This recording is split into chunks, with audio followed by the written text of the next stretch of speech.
So you want to become a better blindside flanker. Now you've come to the right place, because in today's video I'm going to be giving you a few tips which I've got written down on this piece of paper, which are going to help you become a better flanker, especially if you're someone who plays number 6. So just want to say welcome back to the channel. I'll be doing a whole series looking at every position and trying to give some tips and useful pointers for players playing in those positions to help them improve and play at a high level. So today's video is obviously about blindside flankers, so let's get into it. So the first piece of advice that I have is for blindside flankers, you need to be a defensive enforcer. Now by this I mean you really need to be the one player on your team who's making those big crucial hits on the opposition. Let's imagine you've got, you know, a big prop running hard and straight at you. You've got to be the one to really crunch down and, you know, chop them down before they can break the gain line. This is going to be really important because it's going to give your team defensive momentum, i.e. if you can make an effective tackle, getting a player down nice and quickly, it will allow other players on your team to be able to get over and compete for the ball and potentially win a penalty turnover for your side. So it's crucial not only to, you know, be a defensive enforcer, not only to protect your own team's score line and not concede any points, but also to gain momentum for your own team to create opportunities where you can score from.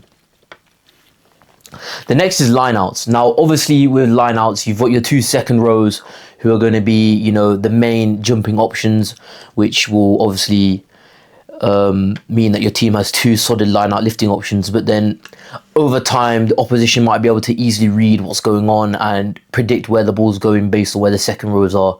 So as a blindside flanker, if you can create yourself as another lineout option, that's going to be really beneficial for your team's attacking plays, especially because it's going to create a lot more doubt in the opposition's defensive lineout as to where the ball's going, so it's going to be harder for them to compete.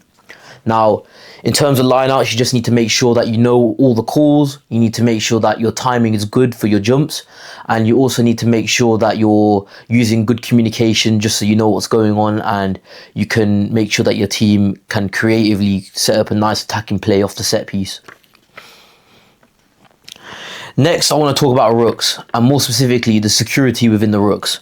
As a blindside flanker, you need to make sure that you're getting involved in as many rucks as you can, but not just getting there. You need to make sure that when it's a opposition ruck, when the opposition have been tackled and they're looking to recycle that ball quickly, you need to make sure that you're getting to the rucks as quickly as you can to try and, you know, create a turnover and compete for the ball. But on the other hand, when it's your own ball and your team is in attack, you really want to be a supportive player, not just getting to the ball but getting over that ball, clearing out any opposition players who are trying to get in there and contest for the ball. So remove that threat and then allow your scrum half to have access to the ball, where you can create nice structured fast-paced attacks off of that. And this is really important because if you're able to seal off the ball consistently and quickly, it makes the lives of the players around you a lot easier, especially the backs, because they can set up nice fast-paced, fast ball attacking pieces which can really help your team bring in some momentum and ultimately help you score more tries. And then the last thing I've got, which is a bit more niche and more specific to the blindside flanker in particular, and that's having a lot of discipline in the blindside channel. Let me use the example of being in a scrum. Let's say, you know, you're in your own 22 and it's a opposition scrum.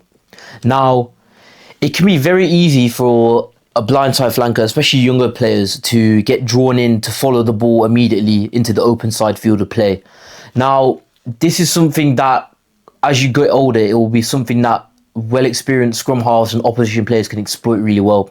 If you're consistently just following the ball and leaving the scrum quickly to go and get involved in the next phase of play, the scrum half might decide to, you know, exploit that weakness of you leaving the blind side vulnerable, and they can look to sneak through and create attacking momentum on the blind side. So it's crucial that, you know, you just stay put, hold on for a couple of seconds, scan and visualize what's going on. If obviously the team have already started passing the ball to the open side and, you know, they've made 2 or 3 passes, you can obviously make your way around and get involved. But I want to make sure that you guys are emphasizing that you're not just following the ball and being lazy. You need to make sure that your blind side is covered, and if there are any threats, you're being a defensive option on the blind side first and foremost, before panning out to the open side and getting involved in the open field of play. And those are my 4 tips for today's videos, guys. I hope you found it useful. I hope you've learned something new from them. And if you did find this video useful, please do leave it a like. And with that being said, guys, I'd love it if you could subscribe to the channel and support what I'm doing. I'm just trying to, you know, help you guys play at a high level and make you guys into better rugby players. So if that is something that you're interested in, please do subscribe and turn on notifications as well, so you're notified when I post my next video. And with that being said, guys, I hope you have a great day, and thank you.